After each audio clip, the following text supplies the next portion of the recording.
আগামী 22 আগস্ট দেশে আনা হবে কলকাতায় আগুনে নিহতদের মরদেহ। আজ স্বজনদের কাছে মরদেহ হস্তান্তরের কথা রয়েছে। এদিকে হোটেল শিখাইনে আগুনে প্রাণহানির ঘটনায় 3 জনকে গ্রেপ্তার করা হয়েছে। এর মধ্যে আছে হোটেল ইজারাদারও।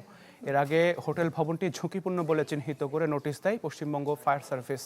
তাদের দাবি ছিল না অগ্নি নির্বাপন ব্যবস্থাও। গতকাল নিউ মার্কেটের কাছের ওই আবাসিক হোটেলে আগুন লেগে প্রাণ যায় 9 জনের, যাদের মধ্যে 7 জনই বাংলাদেশি।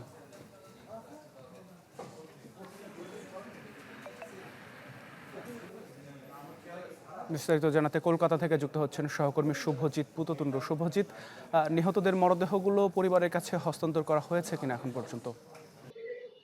না, দেহ হস্তান্তর এখনো পর্যন্ত হয়নি। যেটা সর্বশেষ খবর দূতাবাস সূত্রে জানিয়ে দেওয়া হয়েছে, আগামী 22 তারিখ অর্থাৎ আগামীকাল হয়তো দেহ হস্তান্তর হতে পারে এবং আগামী 22 তারিখ এই দেহ সরাসরি নিয়ে যাওয়া হবে বাংলাদেশের উদ্দেশ্যে। তাদের এক পরিজনদের মাধ্যমেই কিন্তু বাংলাদেশে একেবারে সীমান্তের ওপারে সেই দেহ পরিজনদের হাতে তুলে দেওয়া হবে। মূলত যে কজন নিহত হয়েছে তাদের মধ্যে একজনের পরিবার তারা ভারতেই রয়েছেন, কিন্তু আজ দিনভর তারা যে এই আইনগত প্রক্রিয়ার যে জটিলতা তার মধ্যে তারা অংশগ্রহণ করতে পারেনি। তারা কোনো না কোনো কারণে তারা আটকে পড়েছেন এবং এই প্রক্রিয়া তারা আগামী কাল শুরু করবেন। ফলে হাই কমিশনারের কাছে কাল দিনভর একটা সময় কিন্তু চলে যাচ্ছে এবং যখন দেহ বেরোবে একসাথেই সব দেহ বাংলাদেশে যাওয়ার যে ব্যবস্থা সেটা হাই কমিশনের তরফে করা হবে। হাই কমিশনের তরফে নিহতদের স্বজনদের অপশন দেওয়া হয়েছিল তারা নিজ খরচে বা নিজেদের উদ্যোগে এই দেহ নিয়ে যেতে চায় কিনা। তবে সমস্ত পরিবার এগ্রি করেছে যে যদি হাই কমিশন তাদের এই দেহ সরকারিভাবে এই বাংলাদেশে নিয়ে যাওয়ার ব্যবস্থা করে তারা এগ্রি হয়েছে এবং তাতেই কিন্তু সব পরিবার এগ্রি হওয়ার কারণে হাই কমিশন আজকে দুপুরের পরে বৈঠক করেন এবং সেই বৈঠকে কিন্তু সিদ্ধান্ত হয়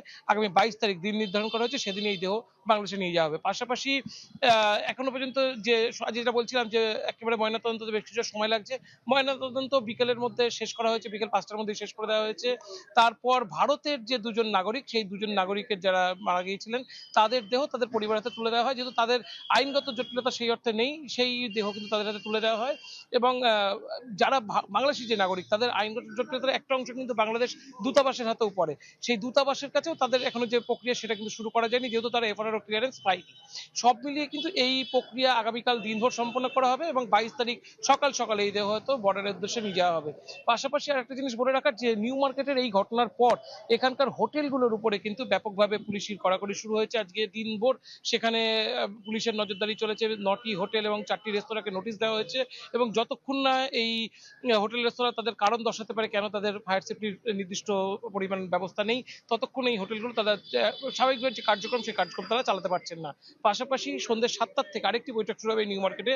সেখানে নিউ মার্কেটের যত hotel association, money market association সবাই মিলে একটি বৈঠক আয়োজন করছে। সেখানে মূলত যে রাজ্য পুলিশ প্রশাসন, কলকাতা পুলিশ প্রশাসন তারা সেখানে উপস্থিত থাকবেন এবং কিভাবে এই ব্যবসা পরবর্তীকালে সুষ্ঠুভাবে চালানো হতে পারে সেই ব্যাপারেও কিন্তু একটা দিক নির্দেশনা সন্ধ্যে 7টার পর আসতে পারে।